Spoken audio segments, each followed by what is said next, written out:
안녕하세요. 얼마 전 타원한 30대 초반의 여성입니다. 저보다 3살 많은 남자친구와는 직장 동기로 만났어요. 당시 저는 대학원을 마치고 입사한 상황이었고, 남자친구는 군대도 다녀오고 아예 다른 분야에서 일을 하다가 진로를 바꿨다고 했지요. 그 해에 회사에서 사람을 몇 명 안 뽑기도 했고, 제가 일하던 부서가 워낙 일이 바쁘기도 해서 어쩌다 보니 남자친구에게 초반부터 의지를 많이 했네요. 그렇게 얼마간은 친한 동기 사이로 지내다가 자연스레 연인 사이가 되었습니다. 그리고 작년 여름에 남자친구 입에서 결혼 이야기가 나왔지요. 남자친구를 진지하게 만나고 있던 건 맞지만 저는 일에 대한 욕심도 있었기에 결혼은 30 중반쯤 하고 싶었던 게 사실이에요. 하지만 남자친구는 하루빨리 결혼을 해서 가정이 주는 안정감을 느끼고 싶다 했지요. 그리고 지금에서야 곰곰이 생각해보니 남자친구가 만날 때마다 어찌나 적극적으로 결혼 타령을 해댔던지 나중에는 제가 약간 세뇌가 돼버렸던 것 같기도 하네요. 본격적으로 결혼 이야기가 오간 건 아마 작년 10월쯤이었을 거예요. 날씨가 좀 쌀쌀해졌다 싶었을 무렵 시댁에 인사를 드리러 갔던 기억이 나거든요. 사실 시댁에 가기 전에 남자친구로부터 어느 정도 시댁에 대해 들은 이야기가 있었기 때문에 큰 기대 같은 건 없었습니다. 일단 제 배경부터 이야기해보자면 저희 아버지는 여대 교수시고 어머니는 전업주부세요. 아버지와 결혼하시기 전에는 잠깐이나마 화가로 활동하셨는데 저를 임신하시면서 이후로는 취미생활로만 그림을 그리고 계시지요. 그리고 저희 친가 쪽이 예전부터 재산이 꽤 있는 집안으로 알고 있습니다. 그래서 저희 부모님도 저도 오늘날까지 이래저래 경제적으로 어려움 없이 살았고 큰 사건 사고나 이변이 있지 않는 한 앞으로도 그렇지 않을까 싶어요. 반면 남편의 배경은 절대로 제가 잘났다거나 특별하다는 이야기는 아닙니다만 저에 비하면 긍정적인 상황은 못 되었네요. 일단 아버님께서는 젊은 시절에는 공직에 계셨다고 들었는데 무슨 연유인지는 모르지만 몇 년 전 스스로 관두셨다 들었습니다. 이후로는 아는 분 건설사무소에서 이것저것 일을 도와주고 계시다 했고요. 어머님의 경우 어머님 아버님이 사시는 동네에서 작은 미용실을 하고 계십니다. 참고로 두 분이 살고 계신 집은 자가가 아니라 전세인데 남자친구 말로는 보증금만 2억이 넘는 빌라기 때문에 두 분이 원하기만 하면 언제든 수도권 아파트 정도는 살 수 있다고 하더라고요. 물론 이 이야기를 들을 때 저는 속으로 요새 수도권에 2억으로 살만한 아파트가 있긴 한가 싶기도 했고 또 그렇다고 두 분에게 빚이 있는지 없는지 남자친구가 제대로 알고는 있는 건가 궁금하기도 했지만 제 재산도 아니고 그렇다고 남자친구의 재산도 아니고 무려 남자친구 부모님의 재산인데 제가 나서서 이러쿵저러쿵 말하는 게 예의는 아니다 싶어서 혼자 생각만 하고 말았네요. 아무튼 시댁의 사정을 어느 정도 알다 보니 인사를 드리러 가던 날도 크게 기대가 있던 건 아니었어요. 그럼에도 불구하고 처음 시댁에 인사를 드리러 간 날 어머님의 첫마디가 따로 도와줄 형편은 안 된다 했을 땐 솔직히 기분이 좋지는 않았네요.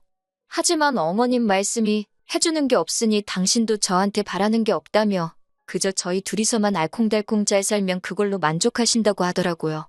그래, 바라는 것도 없으시다 하니 서운해하지는 말자 그렇게 생각했네요. 이후로 남자친구와 상의 끝에 이렇게 된 이상 이참에 허례허식은 생략하자 했습니다.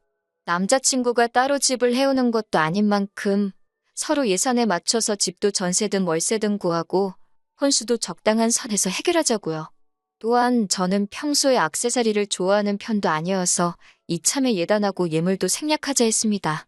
그리고 그때는 남자친구도 흔쾌히 그렇게 하자 했고요. 그리고 이 모든 이야기가 상견례 자리에서도 다시 한번 나왔고 양쪽 집안 부모님 모두 저희 둘의 의견을 존중해주기로 하셨습니다. 그런데 며칠 뒤 제 연락처는 어떻게 아신 건지 어머님께서 연락을 다 해오셨더라고요. 저한테 따로 할 이야기가 있으시다며 회사 근처에 왔으니 저녁 식사라도 같이 하자시대요. 그런데 솔직히 저는 어머님을 따로 혼자서 뵙고 싶지는 않았어요. 그래서 남자친구에게 같이 나가자 했는데 남자친구가 할 일이 많아서 오늘은 무조건 야근을 해야 한다고 안 된다 하더라고요. 그래서 그러면 어머님께 나도 야근이라고 말하겠다고 하니까 남자친구가 정색을 하면서 그래도 어머님이 따로 할 이야기가 있다고 하시지 않냐며 죄 지은 것도 없는데 왜 피하냐고 그러더라고요. 물론 죄 지은 거야 없었지만 어색할 것 같기도 했고 남자친구는 그런 저를 달래며 이참에 둘이 친해지면 좋지 않겠냐고 기분 좋게 나가달라 하대요. 남자친구가 정말이지 한껏 서운한 표정을 지으면서 사정을 하니 계속 싫다고 고집을 피우기도 어렵고 그렇게 회사 앞 식당에서 어머님을 만나 저녁을 먹었습니다. 후식을 기다리고 있는데 어머님께서 먼저 말문을 여시더라고요.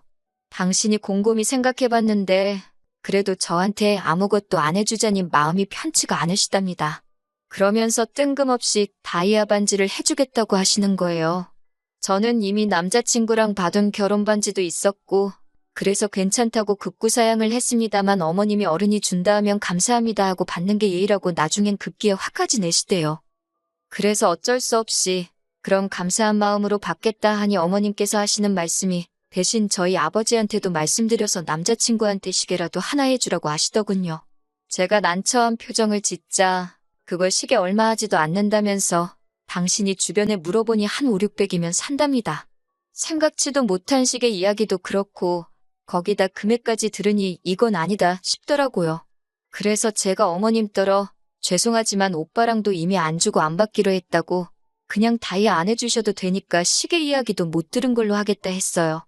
그랬더니 어머님이 이번엔 나오지도 않는 눈물을 훌쩍이시며 당신이 금이아오기야 키운 아들이 시계 하나도 못 받고 장가가는 게 속상해서 그러신다나요? 결국 제가 일단은 남자친구하고도 그렇고 저희 부모님하고도 이야기를 해보겠다 했네요. 그날 밤 남자친구에게 어머님이 하신 말씀을 전하니 남자친구가 한다는 소리가 그래도 어머님이 무조건 시계를 내놓으라 하신 것도 아니고 저한테도 다이아를 해준다 하시는 거 아니냐. 그러면서 너무 부담스럽게 생각하지 말자며 저도 다이아 하나 받고 자기도 시계 하나는 받고 결혼하면서 이 정도는 괜찮지 않겠냐 하대요. 갑자기 말이 바뀐 남자친구의 태도가 탐탁치는 않았지만 이 이야기를 들으신 저희 부모님께서도 너무 안 주고 안 받는 것보단 그게 낫겠다 하시더군요. 그래서 이때는 저 스스로 어머님 말씀을 내가 너무 예민하게 받아들였나 싶어서 반성까지 했다니까요. 그리고 한 일주일쯤 지났을까 어머님이 반지 맞추러 가게 어디로 오라며 주소 하나를 보내셨더라고요. 저는 당연히 백화점이나 하다못해 종로로 갈 줄 알았는데 주소를 확인해보니 어머님 아버님 댁 근처에 있는 금은방이었습니다. 느낌이 뭔가 쎄했지만 금은방 생긴 게 마음에 안 들어서 안 갈래요. 그럴 수는 없잖아요. 그래서 일단 오라는 대로 갔지요. 아니나 다를까 이렇게 표현하자니 그렇지만 아직도 이런 금은방이 있나 싶을 정도로 오래된 금은방이었습니다. 언뜻 훑어봐도 제 마음에 드는 디자인은 하나도 없을 것 같았지요. 한편 어머님이 주머니에서 주섬주섬 무언가를 꺼내셨는데 그건 한눈에 봐도 오래된 반지였습니다. 저걸 왜 가져오셨나 싶었는데 어머님이 먼저 하시는 말씀이 당신한테 의미 있는 반지라서 저한테 물려주려고 그런다는 거예요. 포장해서 말씀하신 게 물려주는 거지. 솔직히 저는 어머님이 하시던 반지를 물려받는 거라고는 생각을 못했기에 너무 황당했어요. 그런데 더 웃긴 건 금은방 아저씨가 이리저리 보시더니 아무래도 가운데 달린 건 진짜 다이아가 아닌 것 같다고 하시더라고요. 그러자 어머님이 그럴 리가 없다며 허둥지둥하시는데 제가 다 민망해서 낯을 들 수가 없었습니다. 결국 금은방에서 나와 제가 먼저 어머님께 다시 말씀드렸어요. 이미 오빠랑 받은 반지도 있었고 저는 정말 다이아 안 받아도 괜찮다고요. 그랬더니 어머님께서 그러면 당신 아들 시계는 어쩌냐입니다. 이때는 저도 솔직히 좋은 말이 안 나가서 그러면 어머님이 장가가는 아들 선물해준다 생각하고 하나 해주시면 되지 않겠냐고 물었습니다. 어차피 저한테 반지 하나 사주시는 것도 돈이 꽤 들 텐데 그 돈으로 차라리 시계를 사주시라고요. 틀린 말이 아니어서 그런지 어머님도 못마땅한 표정만 지으셨을 뿐 별다른 말씀은 더 안 하시대요. 그리고 며칠 뒤였습니다. 남자친구 말이 저희 아버지를 만나기로 했다더라고요. 생각지도 못한 일이라서 둘이서 왜 만나냐, 뭐 하려고 만나냐 물으니까 백화점에 가기로 했대요. 저희 아버지가 남자친구 시계를 사주신다고 하셨다는 거예요. 생각지도 못한 남자친구의 말에 당황한 제가 아버지께 전화를 드렸습니다. 아버지께서 하시는 말씀이 너무 신경 쓰지 말라며 사실 며칠 전에 제 시어머니 될 분한테 연락을 받으셨대요. 당신이 금이야 오기야 키운 아들인데 장인한테 시계 하나 못 받고 장가가는 게 마음이 안 좋아서 그런다며 형편 되시면 하나 사주시면 안 되겠냐 그랬다나요? 너무 뻔뻔한 어머님의 태도에 이야기를 전해 듣던 제 얼굴이 다 붉어지는 기분이었습니다. 저는 일단 아버지께 그러면 그냥 나중에 내가 오빠랑 가서 같이 고르고 사주겠다고 오빠 입장에서도 아빠랑 가는 것보단 나랑 가는 게 편하지 않겠냐는 말로 둘러대곤 그날 약속을 취소하게 만들었어요. 그리고는 남자친구에게 이게 무슨 경우냐며 따졌습니다. 주는 거 없이 받는 거 없이 그렇게 식을 올리자고 한 것도 다 오빠 쪽 사정을 고려해서 정한 거였는데 이렇게 뒤로 이거 해달라 소리가 나오면 곤란하다고요. 그러자 남자친구 말이 자기는 정말 아무것도 몰랐다면서 자기가 어머님하고 잘 이야기해보겠다대요. 그리고 저는 이 말을 찰석같이 믿었지요. 하지만 제가 정말 폭발하게 된 건 그 이후의 일 때문이었습니다. 저희 파혼의 결정적인 이유이기도 하고요.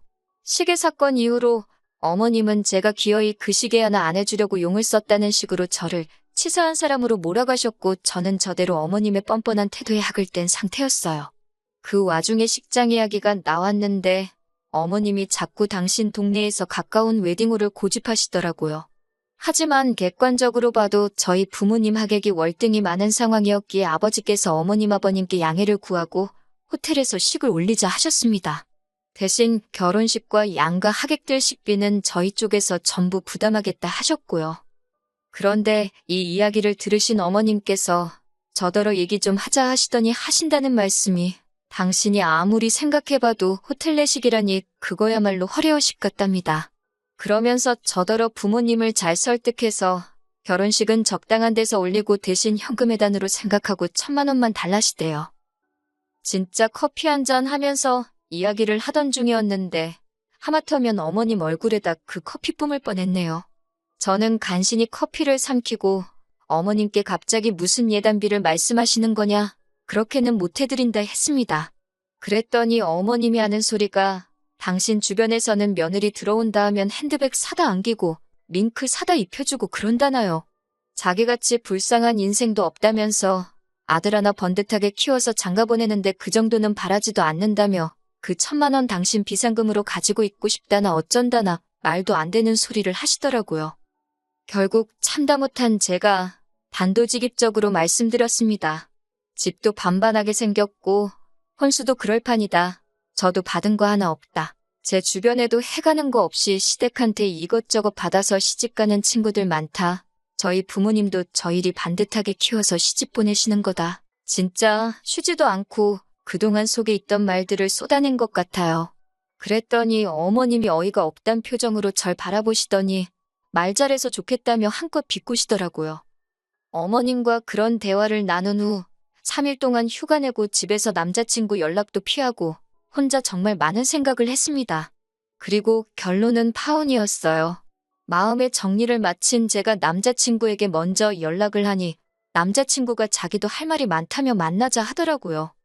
그렇게 카페에서 마주 앉았는데 남자친구가 먼저 대뜸한다는 소리가 결혼 전에 고부 갈등이라니 자기는 생각도 못했다면서 그리고서는 저더러 무조건 어머님한테 죄송하다 하래요. 어머님이 아들 장가 보내려니 서운해서 어깃장 좀 놓으신 건데 저더러 왜 그런 걸 못 받아주냐고 제 탓을 하면서 말이지요. 터진 입이라고 주절주절 떠들어대는 남자친구의 입을 보고 있으니 더는 설명하고 어쩌고 말도 섞기 싫어서 그냥 됐다고 다 때려치자 했습니다. 고부 갈등이고 뭐고 이렇게 시작도 하기 전에 스트레스 받고 어머님 비위 맞추고 그렇게는 못 산다고요. 그리고 말이 나와서 말인데 솔직히 어머님 너무 염치도 없으시고 뻔뻔하다. 나는 그런 어머님을 가족으로 받아들일 자신이 없다고 쏘아붙였네요. 내가 뭐가 아쉬워서 이 꼴 저 꼴 다 봐가며 오빠랑 결혼을 해야겠냐고 전부 다 없던 일로 하자 했어요. 그랬더니 남자친구도 속된 말로 지가 지금 발뻗을 자리가 아닌 걸 알았는지 갑자기 제가 자기 말뜻을 오해한 것 같다며 저를 붙잡대요. 자기가 겉으론 어머님 편을 드는 것 같아도 마음속엔 저 하나뿐이라나 어쩐다나. 하지만 남자친구의 찌질한 모습에 그나마 남아있던 정도 떨어지고 마음이 훅 식어버렸지요. 솔직히 파혼을 하고도 같은 사무실에서 매일같이 얼굴을 마주하게 되니 정말 고역이더라고요. 그래서 똥이 무서워서 피하냐 더러워서 피하지. 정말 그 생각 하나로 이직 준비를 했고 다행히 다음 주부터는 새로운 회사로 출근하게 되었습니다. 지금 다니는 회사보다 더 좋은 조건으로 가는 거니 그림도 나쁘지 않고요. 새해에는 저한테 좋은 일만 있으면 좋겠습니다.